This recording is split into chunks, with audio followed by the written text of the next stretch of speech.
ശ്രീനാരായണ ഗുരുദേവന്റെ 170ാമത് ജയന്തി ആഘോഷത്തോടനുബന്ധിച്ച് പറവൂർ SNDP യൂണിയന്റെ നേതൃത്വത്തിൽ ഘോഷയാത്ര, സമ്മേളനം, ഗുരുപൂജ എന്നിവ നടന്നു. സമാപന സമ്മേളനം മന്ത്രി പി രാജീവ് ഉദ്ഘാടനം ചെയ്തു. 170ാമത് ശ്രീനാരായണ ഗുരു ജയന്തി ആഘോഷത്തിന്റെ ഭാഗമായി പറവൂർ SNDP യൂണിയന്റെ നേതൃത്വത്തിൽ പറവൂർ പട്ടണത്തിൽ വർണ്ണാഭമായ ജയന്തി സാംസ്കാരിക ഘോഷയാത്ര നടന്നു. യൂണിയന്റെ കീഴിലുള്ള 72 ശാഖായോഗങ്ങളിൽ നിന്നുള്ള സമുദായാംഗങ്ങൾ പ്രത്യേക ബാനറിനു പിന്നിൽ അണിനിരന്ന ഘോഷയാത്ര നഗരത്തെ മഞ്ഞക്കടലാക്കി മാറ്റി. സ്ത്രീകളുടെയും കുട്ടികളുടെയും പങ്കാളിത്തം ശ്രദ്ധേയമായിരുന്നു. മുൻവർഷങ്ങളെ അപേക്ഷിച്ച് വൻ തിരക്കാണ് നഗരത്തിൽ അനുഭവപ്പെട്ടത്. ജില്ലയിൽ ഏറ്റവും കൂടുതൽ ജനപങ്കാളിത്തമുള്ള ഘോഷയാത്രയാണ് പറവൂരിലേത്. SNDP union chairman CN Radhakrishnan, convener Shaiju Manakkappady, യോഗം കൗൺസിലർ ഷീബ ടീച്ചർ, യോഗം ഡയറക്ടർമാരായ PS ജയരാജ്, MP ബിനു, ആഘോഷ കമ്മിറ്റി ചെയർമാൻ MK ആഷിഖ് തുടങ്ങിയവർ നേതൃത്വം നൽകി. ഘോഷയാത്ര നഗരം ചുറ്റി പഴയ യൂണിയൻ ഓഡിറ്റോറിയത്തിൽ സമാപിച്ചു. വിവിധ കലാരൂപങ്ങൾ, വാദ്യമേളങ്ങൾ എന്നിവ ഘോഷയാത്രക്ക് മാറ്റുകൂട്ടി. പീതവസ്ത്രധാരികളായ വനിതാ സംഘം, യൂത്ത് മൂവ്മെന്റ്, സൈബർ സേന അംഗങ്ങൾ എന്നിവരും ഘോഷയാത്രയുടെ ഭാഗമായിരുന്നു.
സമാപന സമ്മേളനം മന്ത്രി പി രാജീവ് ഉദ്ഘാടനം ചെയ്തു.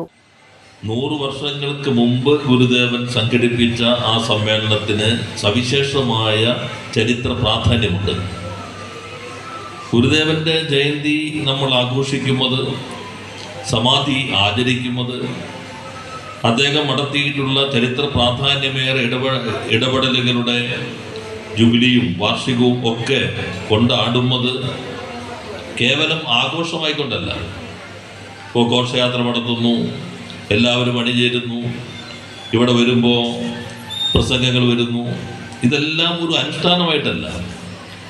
എത്ര വിശാലമായ ദർശനമാണ് ശ്രീനാരായണ ഗുരുദേവൻ മുന്നോട്ട് വെച്ചത്. യൂണിയൻ ചെയർമാൻ CN രാധാകൃഷ്ണൻ അധ്യക്ഷത വഹിച്ചു. പ്രതിപക്ഷ നേതാവ് VD സതീശൻ മുഖ്യാതിഥിയായി ജയന്തി ദിന സന്ദേശം നൽകി. മാനവികതയാണ്, മനുഷ്യത്വമാണ്, മനുഷ്യനെ നന്നാക്കലാണ്. കാര്യം KP അപ്പൻ സാറിന്റെ പുസ്തകത്തിൽ പറയുന്നത് ഭാവരോഗത്തിന്റെ വൈദ്യൻ എന്നാണ് ഗുരുദേവനെ വിശേഷിപ്പിക്കുന്നത്. ഭാവരോഗത്തിന് വൈദ്യൻ. ഭാവരോഗം മനുഷ്യനല്ല, ലോകത്തിനാണെന്നാണ് പറയുന്നത്. ലോകത്തിന്റെ ചികിത്സകനാണ്. അതായത് നൂറ്റാണ്ടുകൾ കൊണ്ട് മനുഷ്യരുടെ നിരാശയും ഭ്രാന്തും അവിവേകവും അതീശത്വവും എല്ലാം കൊണ്ടുണ്ടാക്കിയ മാലിന്യ കൂമ്പാരമാണ്. ആ മാലിന്യങ്ങളെ വൃത്തിയാക്കി മനുഷ്യനെ നന്നാക്കുക എന്നതായിരുന്നു ഗുരുദേവന്റെ പ്രയത്നം. വിശിഷ്ട വ്യക്തികളെ നഗരസഭാ ചെയർപേഴ്സൺ ബീന ശശിധരൻ ആദരിച്ചു. വിദ്യാഭ്യാസ അവാർഡ് വിതരണം TV നിതിനും, കലാമത്സര വിജയികൾക്കുള്ള സമ്മാന വിതരണം രഞ്ജിത്ത് മോഹനും നിർവഹിച്ചു. യൂണിയൻ കൺവീനർ ഷൈജു മനക്കപ്പടി, യോഗം councillor Sheeba teacher, PS Jayaraj, MP Binu, D Babu തുടങ്ങിയവർ പ്രസംഗിച്ചു.